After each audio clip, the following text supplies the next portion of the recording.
Good morning, viewers. Welcome to Frankly Speaking with Vibhuti Jha. It has been a long time since we last talked about Kashmir on this program, not because we didn't want to talk about it, but because last January we have made the observation and a recall of 30 years of genocide and 30 years of January 19th. This time it is the 31st year, and situation has changed, but doesn't seem to have changed much. The movement is slow. Kashmir is a global issue made by some groups of people. The grievances, the tragedy of Kashmir Pandits suffering seems to be being addressed, but not much is happening. There is a tremendous amount of tragedy on that account. And in the United States, what we see, a certain vested interests led by some of the people in the Democratic Party have been chastising India as if Kashmir is the only human is actually only a human rights issue. It's bigger than that. It's much bigger than that. Human rights is a political issue, but it is a question of integration of Jammu, Kashmir, and Ladakh with India, which happened because of nullification of Article 370 and 35A, giving the Union Territory status to Ladakh, making Jammu and Kashmir another Union Territory. So a lot has happened, but a lot needs to be done. At the same time, one continues to get the impression that even the current government, which has promised a lot to do on these issues, is slightly ambivalent. It appears that they are not in a position to really shake the barrel, to use the phrase, in Kashmir, because the disaster that is Kashmir due to Islamic fundamentalism and their belligerence against rest of India and Kashmiri Pandits, the government doesn't seem to have a clue as to how to handle the issue other than the age-old failed concept of appeasement. It never has worked. It will not work. And then we have in the United States, we have many congressmen and many resolutions passed by tiny municipalities condemning India's CAA and abrogation of 370. We will talk about all of that with a new administration in place, which took power just 2 days ago. So discuss all these issues in great detail. We have great pleasure in welcoming my great friend, Mr. Rakesh Kaul. Rakesh ji, as you know, he's an engineer, IIT Delhi engineer, an author, an executive. He has been in CEO roles, and also he's also part of a film federation in New York, where he showcases movies on Indian movies. So Rakesh ji, welcome to the show. Vibhuti Jha, it's a pleasure to be here with you. Yes. Happy New Year to you and to Happy all of New Year your to you too. global audience. Yes. So let's kick off on this. Last January 19th, we had a pretty strong showing in New Jersey and rest of the country and many parts of the world about the plight, the suffering of the Kashmiri Pandits and the exodus and genocide that happened there. What is the stage of recognition of the, the suffering, the ordeal, the torture of the Kashmiri Pandits? Is the current government even moving towards recognizing this as a genocide? That is a desire, a claim that the KPs have been launching for a very long time. So, Vibhuti Jha, thank you for holding this program. I would say that in the year that has passed, yes, we should give all credit to the Modi government for the removal of the pernicious Article 370, Article 35A. However, on every other metric, the situation has worsened on the ground. What this government has not been able to recognize is that Kashmir is not just a piece of geography inside India.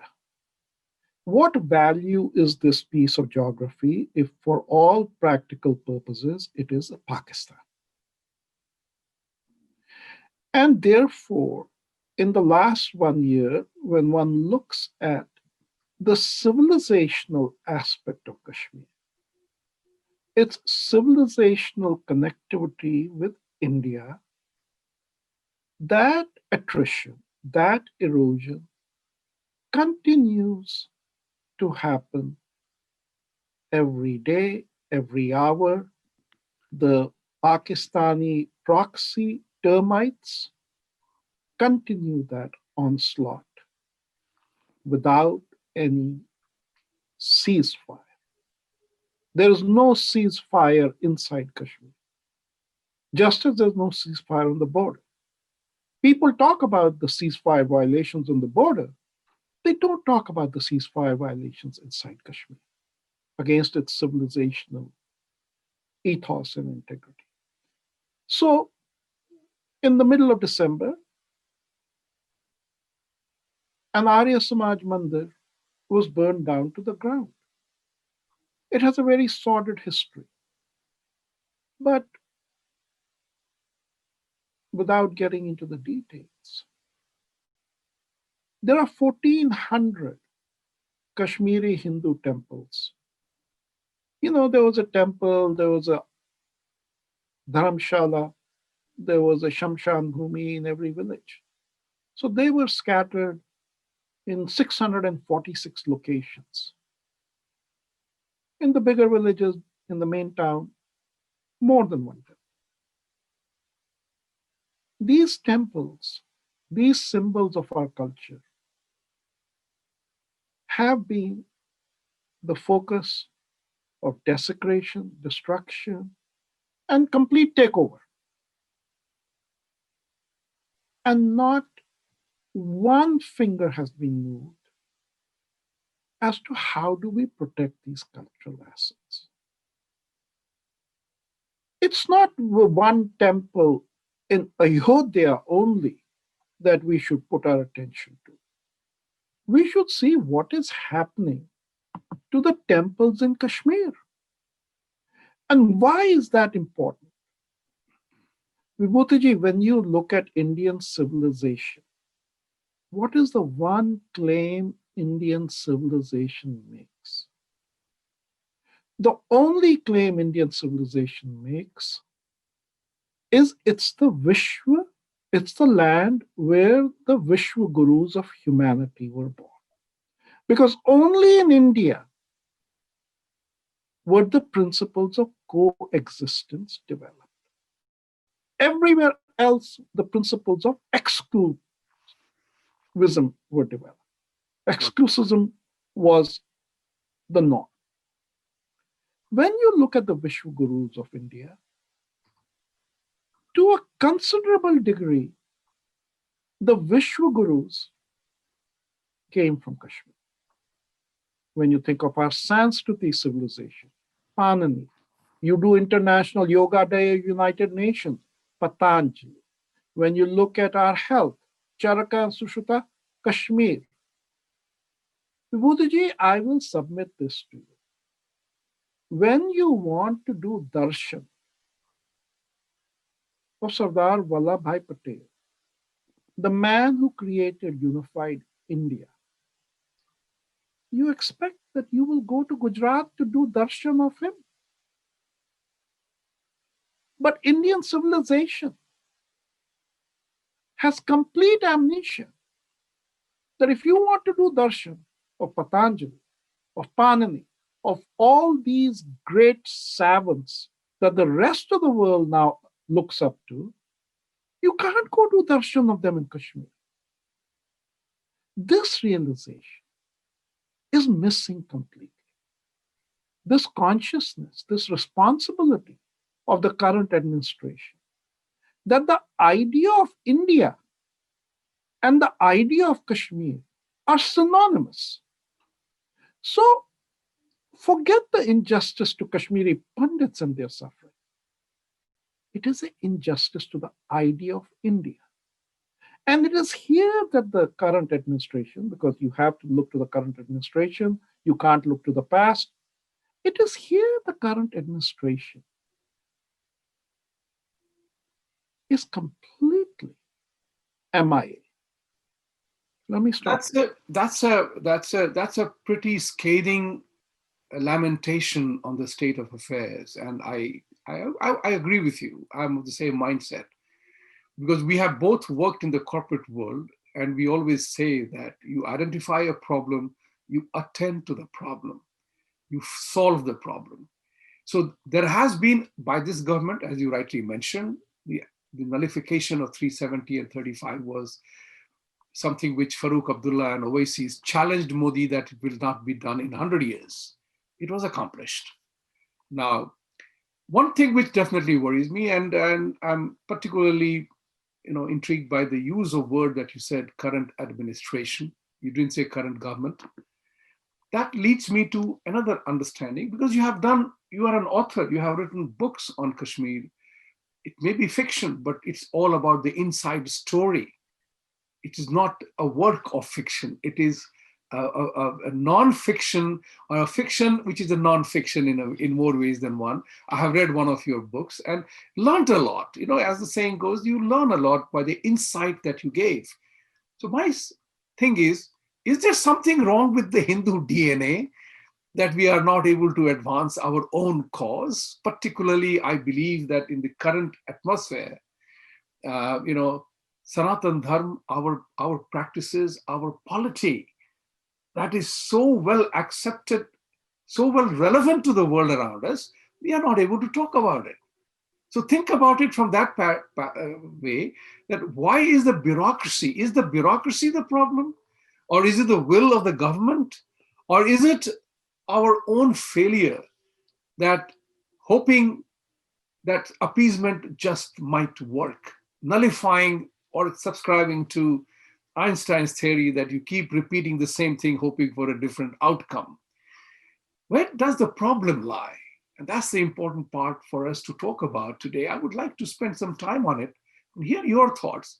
And my feeling is, and I will make it very clear, there is something wrong with our DNA because we do not understand the nature of the beast. And while we are all accepting of every faith, we are the home for every persecuted religion in the world, which has been said n number of times. But the enemy at the gate is truly barbarian. He doesn't recognize, he considers our strength of acceptance as a tool to harass us and punish us. How long can we have the whole concept of Atiti Devo Bhava seems to have backfired on us? Your thoughts?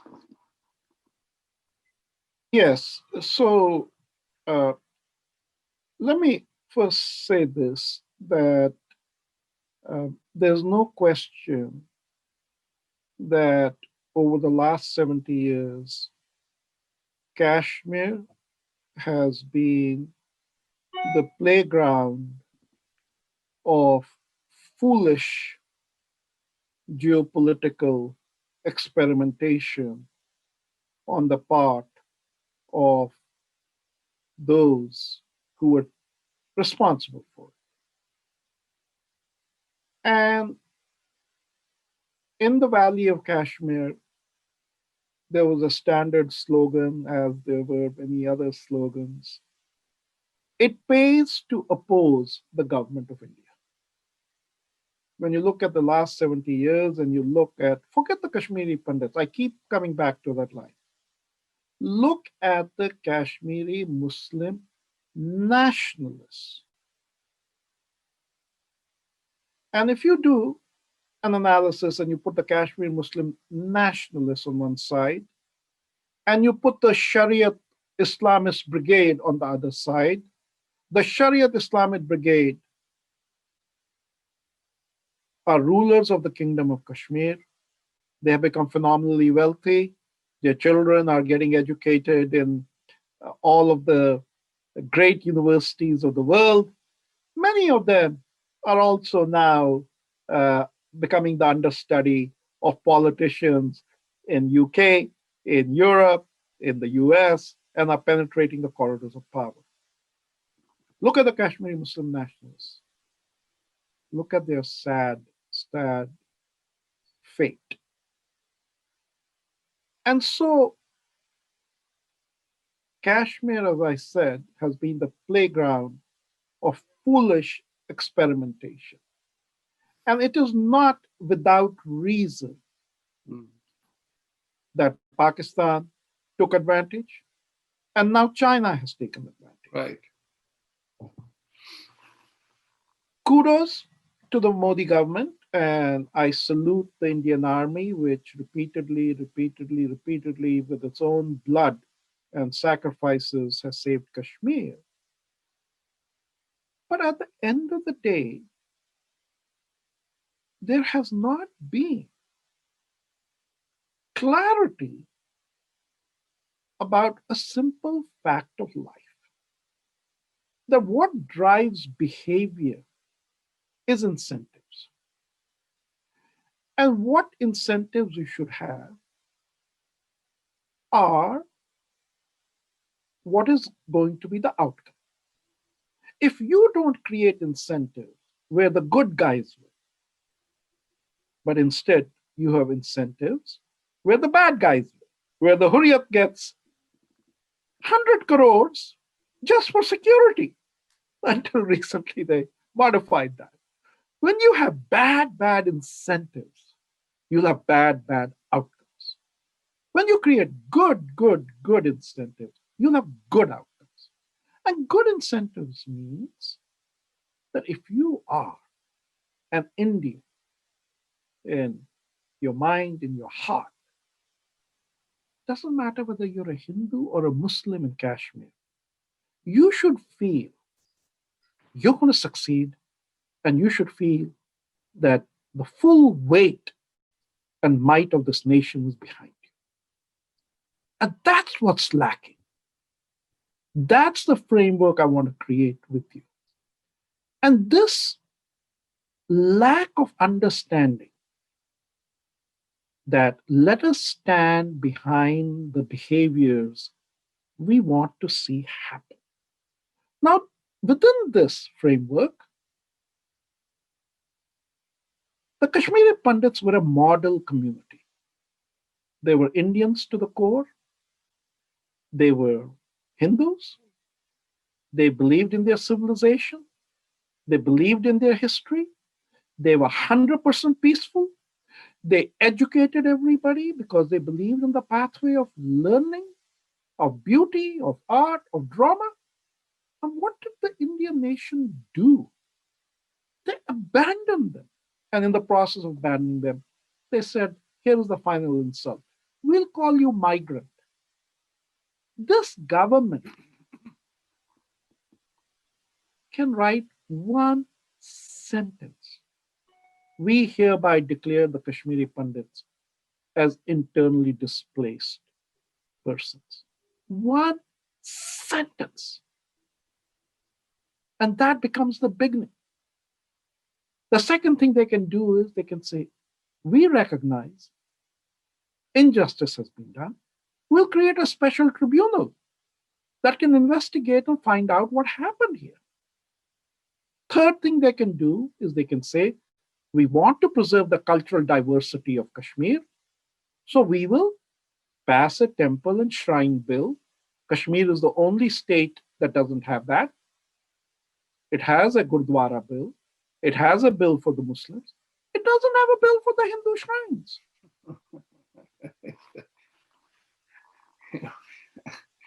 What angers me when I hear you, I mean, you said it so beautifully that the government can do, and it doesn't seem to be an impossible ask. It's not an impossible ask, but it has somewhere along the line. What I notice is that while we are open to welcoming anybody and everybody in our communities and country and societies, there are people who just do not respect that. It is absolutely correct, you are, that you reward a bad behavior, you are not going to get a good behavior from there. You know, nahi hone wala hai. That's something that, when are we going to have that kind of a realization that Hindus are at threat all over the world? Forget about India. And people talk about, I often hear about, on various American channels, that Christianity as at risk, Islam talks about its own suffering, so called, but they are the ones who are enjoying and driving the narrative. We Indians are not driving our own narrative. And that's the sad part. So, we have had, we were home, Kashmir was home to so many invaders, and they destroyed our seat of learning. That's what bothers me, is that what do we need to do as people?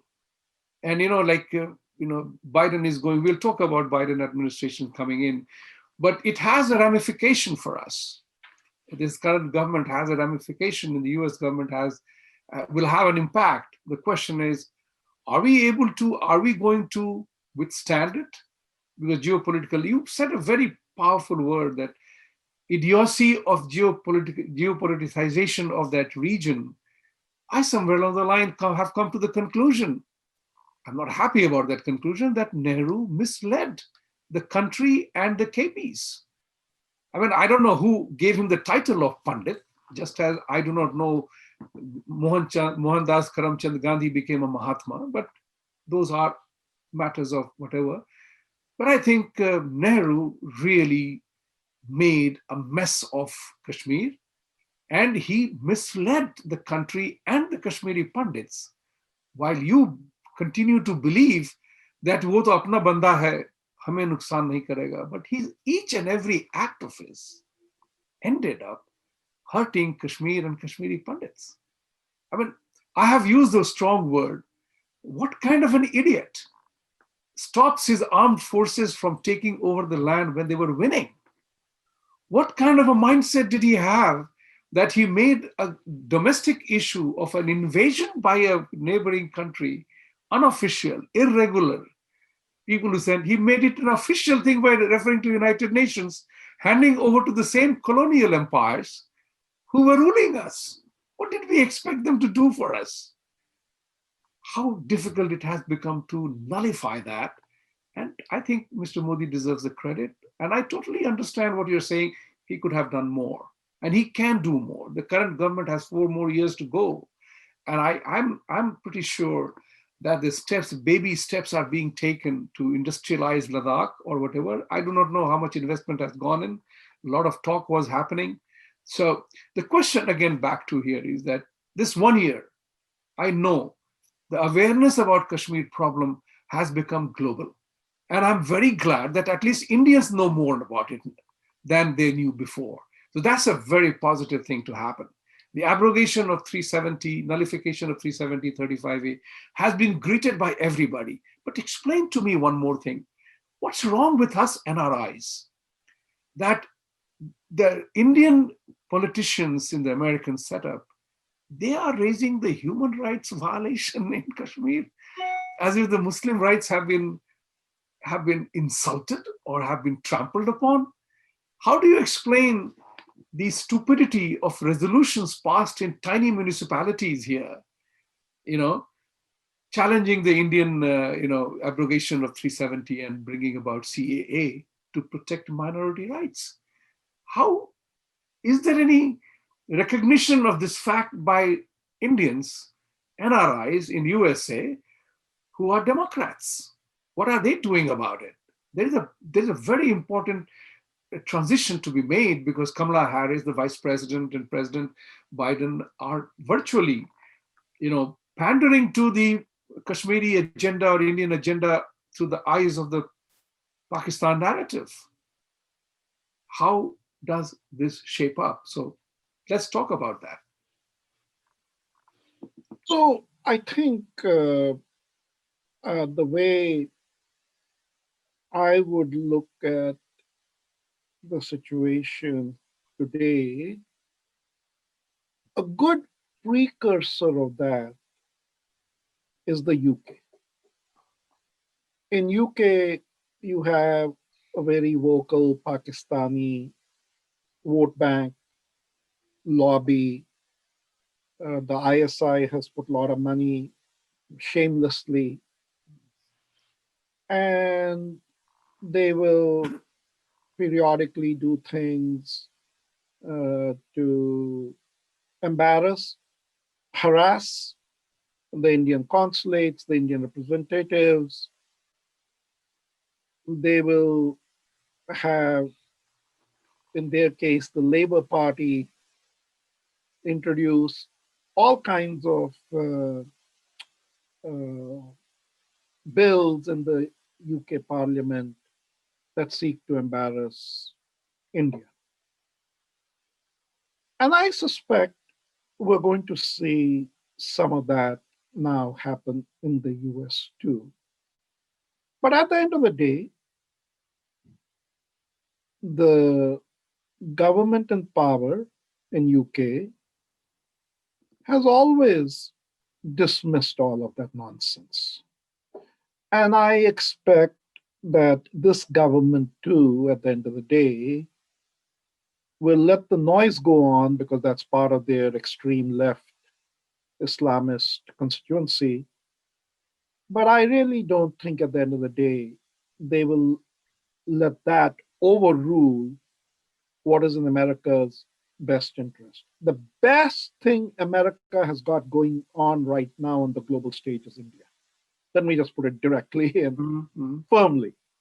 The single best thing America has got going on in the global stage is India, whether it is security, whether it's economics, whether it's technology, whatever key metric you want to look at, India is the natural ally of America. So, look, none of that will matter. What is concerning, though, as you correctly identified, is the role of those who have Indian connectivity, Indian origin. And if you compare them with their counterparts, the Ilhan Omar, the Rashida Talib, it's very interesting. Uh, those people are shameless panderers to their, extreme ideology and based on their roots, based on who they are. The Indian politicians are sort of trying to create uh, identityless identity. I call it an identityless identity. It's even beyond secular. And it's sort of mystifying, to see themselves tying themselves up in a pretzel where, you know, what was his name? The Louisiana governor. Jindal, Bobby Jindal. Bobby Jindal was sort of the precursor example of that. I mean, you couldn't make head or tail out of this guy at the end of the day as to, like, man, who are you? Forget your policies, forget Right, the wonkiness. Who are you as a human being? right. He was the ultimate Indian turned into a pretzel. And sometimes when you see these guys, they they astonish you. Now, I will say there are a couple of really good things that are happening. A couple of really good things that are happening. I think there are at least 15 to 20 new Indo-Americans that got elected at the state legislature level. These guys came in knowing who they are, who their constituency is, who gave them support. I think they have more fervor, they have more sense of what they stand for. And I think that's very good. The other person, and I sort of, at the end of the day, give him a pretty balanced scorecard, is Raja from Chicago. It is true that Raja could not uh, stand up to the onslaught within the Democratic Party during the Kashmir hearings. He sort of put out a fairly neutral stance. But I commend him. He was the only Democrat who went to meet Modi in Houston. I commend him. He put a bill in the legislature uh, against China invading Kashmir, Right. and that provision got passed. So he, he's done some positive things for India, for the Indian community. And so I think I come back again. Look at behaviors that are behaviors that you want to encourage and support those people, empower those people, and look at behaviors that you feel are counterproductive and move away from them. Now, even like you and I are in New Jersey, we have people here who have been staunch supporters of the Indian community traditionally, like Congressman Frank Pallone, and Hmm. we can all name the others.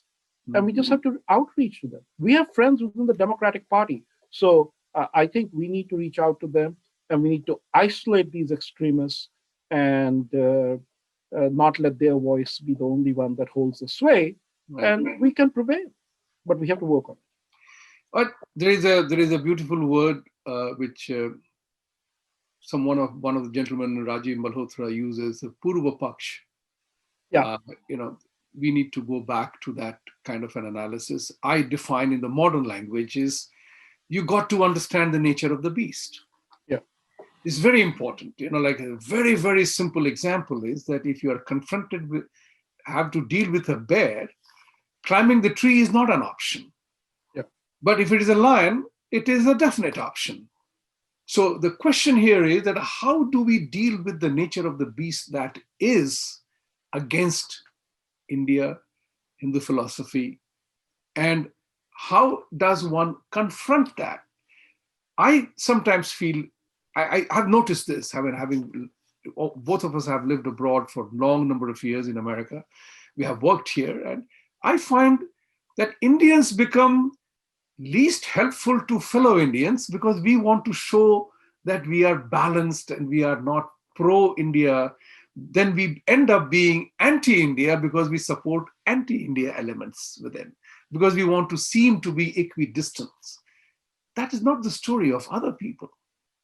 Why don't we learn about that part? So that brings me to another question, is that in this administration, there are 17, 18 people who are in the administration of Biden government from India. Are they Hindus in name only? I don't remember anybody. I don't know anybody personally. But are they Hindus in name only? Or are they going to be part of the policy making whereby they end up being more anti-India in the name of liberalism, in the name of anti-Hinduism, Hindutva? What will be the impact of that? Any idea of that? It's a it's a question thrown So, in the dark. I am in the same. I'm in the same situation as you. I don't know these people. I'm going to give them the benefit of the doubt, Sure. and I'm going to simply say, look, we don't have to argue this thing as a group. What Hinduism is about universal values, Right. and therefore, if we make the case at the level of values, we will prevail. It doesn't matter, you know, between between violence and non-violence. Most right-thinking people will say we prefer non-violence. Hindus stand for a peaceful way of life. Between knowledge seeking and between soul harvesting, Hindus stand for knowledge seeking. So most right-thinking people will align with us. The ones who won't align with us are the ones who are completely programmed. Those are your Purvapaksh. Those are the bears because they've been programmed. And there's nothing you can do about them except to recognize that these people have been programmed and therefore you have to face them. And let me say one thing, the word Shastra in Hinduism doesn't just mean knowledge. Shastra has a second meaning. Shastra also means a blade of steel. Right.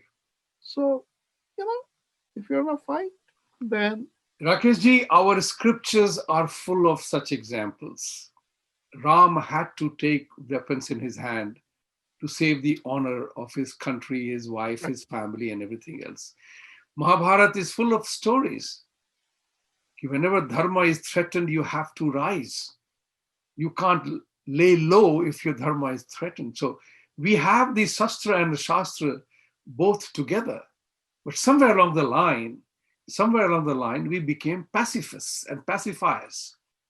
And that's what is causing our undoing. and Because what is that's what I have said this many times, Rakeshji, and you will perhaps like my analogy, that whether you are a vegan, vegetarian, or ahimsa ke param pujari, अगर आपके परिवार पे कोई प्रहार करेगा so you will have to rise to protect and defend your family. yes, but what are Absolutely. the weapons But in the today? important part is there to be readiness to fight. That's the important part. We forgot that we had to be ready to fight as well. That's why Owaisi threatens कि 15 minute police को रख लो and I will destroy all the Hindus. I Yeah, will but no, let's leave the rhetoric aside. rhetoric What are aside. the weapons today when Mm, we say weapons? Look, the weapons that they have commandeered the media, right. both mainstream and social media. They have commandeered access to the corridors of power. And I come back that we have the right narrative.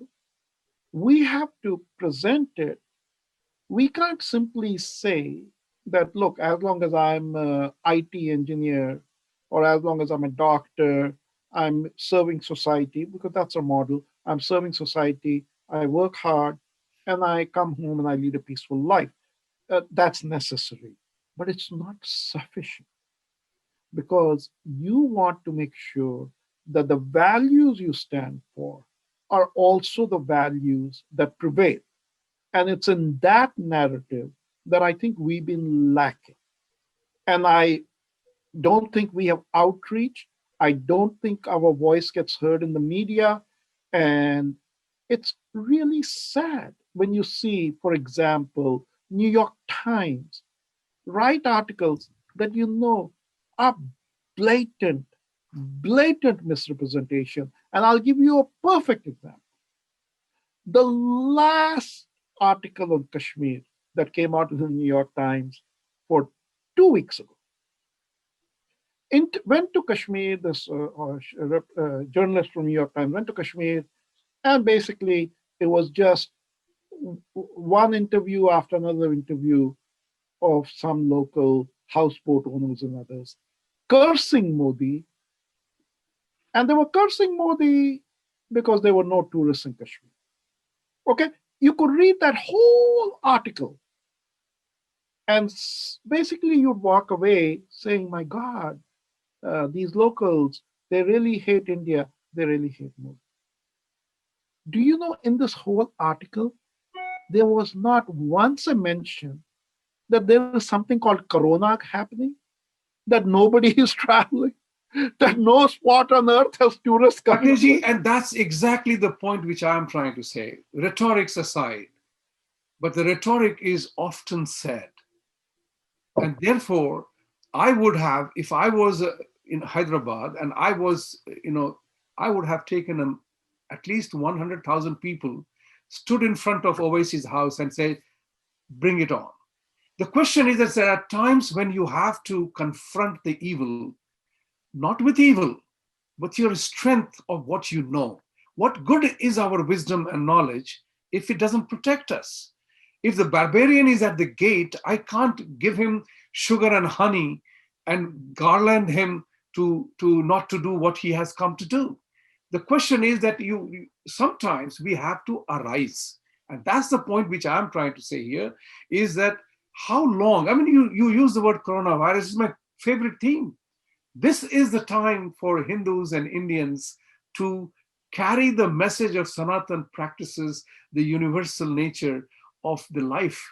In Sanatan, coronavirus taught the world a lesson. It was gender neutral, it was rich poor neutral, it was age neutral, it was country neutral. All the magicians of religion have disappeared. It was religion neutral, it was country neutral, boundary neutral. It affected everybody. Millions have died. That's what the message is, that if you do not take care of the world, the world doesn't take care of you. And this is the time for us to spread our message of universalism, our Sanatan practices. We are not doing it as yet. Instead, halal becomes a global certification program, that even dal and sabzis are marked with halal certification. Think about it. Where are we failing? If we do not use this moment to take the message forward, we can't blame others for not listening to us. And I have been told many times, I have shared this with you, that my American friends tell me, why the hell don't you tell us? You know, and I know. Americans listen to you. They want to know. Science and technology, you are a student of technology and science. Science and technology has really removed the veil of ignorance in the people around us, right? 99.6% genome research has said that all humans are alike. We all know that God did not create religion, it's human entity. What are we doing to take that message forward? And when Biden said, we will use science to take decision about coronavirus, I said, that's great. Let's apply science in every aspect of our life, right? This is the moment for us to step up. And I'm with you. I'm very emotional. I'm very surcharged on this matter. Is that it's for us now to do what we must do, which we have not done. So I will translate and respond to your question, what is the weakness in our DNA? And let me respond to that. The Mahabharat war that we are in today, uh, to some degree, it's not about physically standing. Right, It's right, not about that. right.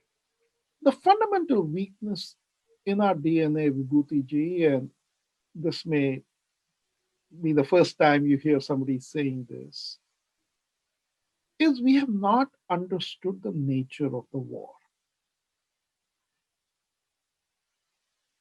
As a Kashmiri Pandit, I was first exposed to it 30 years ago when, after 1990, in the United Nations, ISI launched the first massive disinformation campaign with every NGO that was ECOSOC approved in the United Nations, where the few one or two Kashmiri Pandits who tried to get a hearing couldn't even get a hearing. ISI, after World War II and Goebbels, was the first state actor to create disinformation as a potent state weapon. And that, Vibhuti, is the fundamental DNA weakness that Hindus have. We cannot lie. And we are facing a framework that is sanctifies and says you can lie. Right. Until we figure out an answer to that, we will not win the modern war. Because in this war, disinformation wins you victory. Disinformation wins you victory. I do realize there is a tactical and a strategic part of it. Uh, Disinformation is a tactical weapon people use to create disinformation and doubt. These are all negative things. But the question here is also that what are we doing positively? And that's another challenge that I face in this, because you are absolutely right.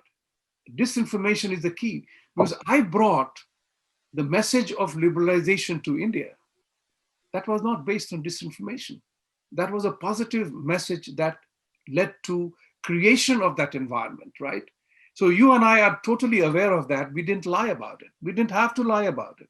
Liberalization was what it was. And I'm the one who said to bureaucrats that if you talk about bringing about a change in a graded fashion, कि आज हम 10% करेंगे, 2 साल के बाद 15 और करेंगे, the people will wait for the change to happen to the extent degree. Why would they go now and struggle through the bureaucracy to wait for another 15% to happen? That's the important part. But the positive messaging worked.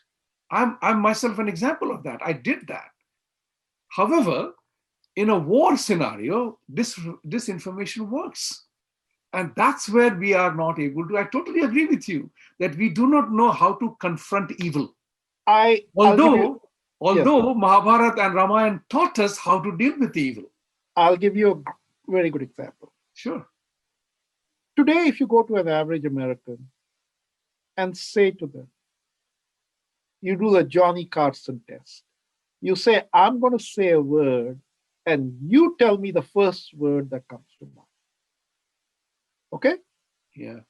And like like the game, this word got so many points, this word got so many points. If you say the word Hindu, number one, caste. Number two, curry chicken. Number three, that is what an average American will think. But nobody says that, hey, if you look at Kashmir as an example, and don't get me wrong, caste is something that Hindus in India will solve. But nobody says this. If you look at the case of Kashmir, because I know Kashmir, the caste system amongst the Kashmiri Muslims is infinitely more wretched than in the Kashmiri Hindus. Kashmiri Hindus have basically solved the problem. There's virtually no caste. It's a casteless society. We have reformed, we have solved, and India will solve. But it is used as a disinformation weapon. So when your child goes to an American school, he picks up a textbook. What does he read? These are the disinformation campaigns which are benefiting from the force multipliers of asymmetric platforms that permit one side to be able to have a megaphone and the other side gets curtailed. That is also because we forget to address the issue. So, for example, I know we are Hindu caste. What I began to do when Americans began to ask me, why do you have such a severe caste problem? I said, yeah, it is definitely has a historical perspective, but we do have a caste problem, and it's as good or as bad as your racism problem in America. If you think you have racism problem, have you solved it? But you are solving it. Every day you are attending to that. Likewise, we are also attending to that.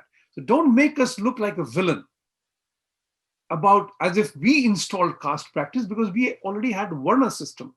Somewhere along the line, the British brought a law of the caste part of it. British brought the law where they made women not part of the ancestral property. It was not part of the Hindu law. It's not part of a Hindu law. So there are many issues. We need to become more proactive, and we have to create a narrative. Again, that brings me back to my other favorite topic is we Hindus have no narrative. We don't build our narrative. We don't create our narrative, as a result of which everything about us is through the eyes or through the words of others. And that's another issue we would like to talk a little more in detail, because we have to address this issue. And I always say this, If the barbarian is at the gate who has come to kill you, you can't give him champagne and a garland to change his viewpoint. You have to And confront I him. would respectfully submit to you, you cannot have a Hindu narrative unless you have a Kashmir narrative. Absolutely. Because whatever is universal about Hinduism that has been accepted today, take the 40 million Americans who do yoga, virtually all of whom have said, there Oh, was this guy Patanjali. Take all the Europeans, Americans, Russians who are now looking at alternative medicine, holistic medicine, Ayurveda, who have heard about Charaka, because right, one thing about the West, right. when they get into something, they They get get into to it know of it fully. Yeah, yeah, fully. yeah. That's Okay? right. Nobody has made the connection to them. These are all Kashmiris. Correct. So I respectfully come back to where we started. The idea of India and the idea of Kashmir are civilizationally synonymous. Right. And until India and its elected leaders and its government and its administration firmly embraces Kashmiri Pandits who have maintained the continuity of that civilization and connectivity with India, of which we are a part of, you cannot leverage this global force, which sees a lot that attracts them about India. Yes, they do. And that's the point which is important. Now, the time is up. I, I really enjoyed this conversation because the narrative building is very important.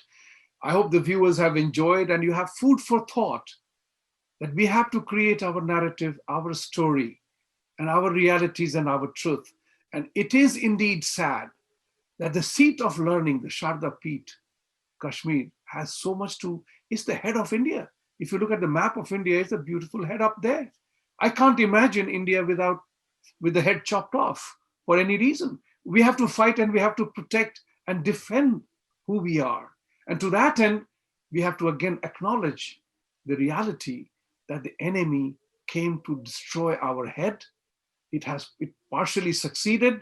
And if we don't do that, Hindu civilization is under threat.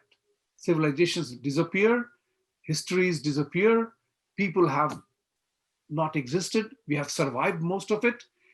We have to ensure that Banaras, Haridwar, Kashmir, they remain the seats of Hindu learning, and nothing should be done, nothing ought to be done to let it go wasted. And we have to fight for it.